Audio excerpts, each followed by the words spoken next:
सबसे बड़ा चिकित्सक सद्गुरु होता है। सद्गुरु ही हमें नियमों में बांधते हैं, जीवन के सिद्धांत देते हैं और उन नियमों को अपनाकर हमें अपने व्यक्तित्व को निखारना होता है। तो जिस व्यक्ति के जीवन में नियम नहीं, सिद्धांत नहीं है, ऐसे व्यक्ति की स्थिति क्या होती है कि जैसे कोई नाव हो, उसको चलाने वाला कोई नहीं है तो वो भटकती जाती है। ऐसे ही हमारी जिंदगी नियम और सिद्धांत के बगैर उसका कोई मूल्य नहीं होता। जैसे झाड़ झंकाड़ होते हैं, उसका कोई यूज नहीं होता, बल्कि उसका भी कुछ ना कुछ यूज हो जाता है, वो फिर भी जलाने के काम आते हैं। लेकिन जिस व्यक्ति के जीवन में गुरु नहीं, नियम नहीं, कोई सिद्धांत नहीं, तो ऐसे व्यक्ति का जीवन वो भी किसी के काम नहीं आता।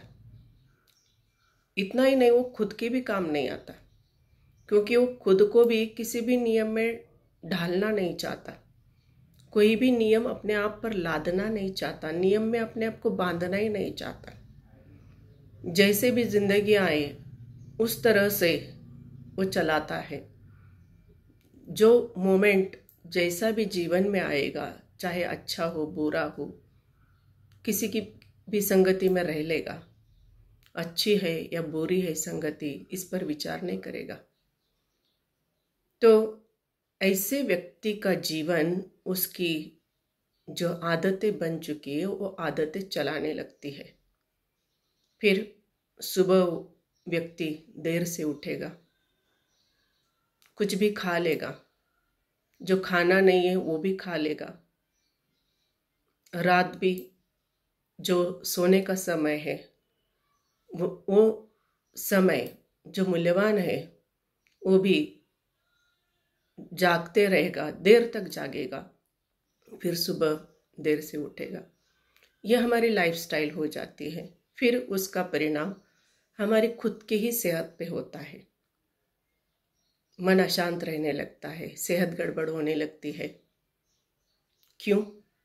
क्योंकि हमने आपको नियमों में बांधा ही नहीं, कोई सिद्धांत हमारे जीवन में नहीं रहा।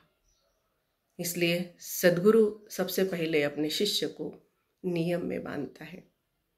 सुबह जल्दी उठना है, प्राणायाम करना है, एक्सरसाइज करनी है, सात्विक आहार का सेवन करना है, अपने मन को पवित्र करना है, शरीर को पवित्र करना है, मन को ऊर्जावान रखना है, प्रसन्न रखना है, अपने आप को पॉजिटिविटी से भरना है।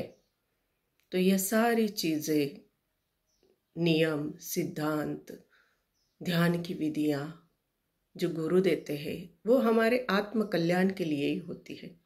लेकिन यह आत्म कल्याण की बात हमारे समझ में नहीं आती।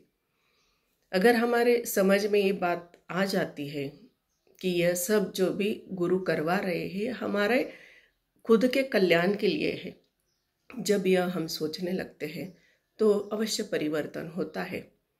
और शिष्य में अगर गहरी श्रद्धा हो सद्गुरु के प्रति, उनके हर विधि के प्रति, तो ऐसे शिष्य का जीवन निखरने लगता है।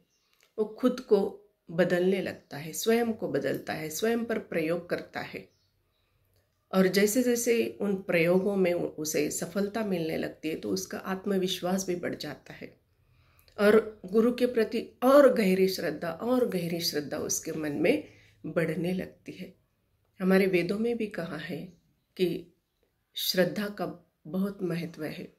वहाँ भी कहा है श्रद्धा प्रातर्हवामहि, कि हमारे अंदर जो श्रद्धा है वो सद्गुरु के प्रति हो, चाहे ईश्वर के प्रति हो, वो प्रगाढ़ होनी चाहिए।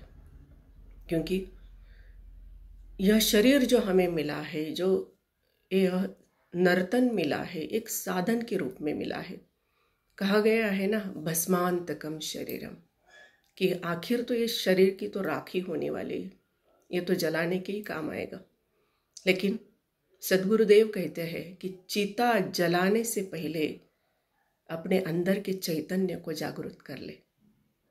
तो हमें इस पर अवश्य सोचना होगा कि हमारी चिता जलने से पहले हम अपने आप को जागृत कर ले, एक जागृत दिए के भांति, कि खुद भी प्रकाशमान हो और हम जहाँ तक अपने सद्गुरुदेव के ज्ञान की रोशनी को फैला सकते हैं, वहाँ तक इस ज्ञान की रोशनी को फैलाने का कार्य करें। तो ऐसे ज्ञान रूपी सद्गुरुदेव, हमारे प्यारे गुरुदेव योग ऋषि सुधांशु जी महाराज, उनके चरणों में मेरे कोटिशा नमन, वंदन और आप सभी को हरिओम।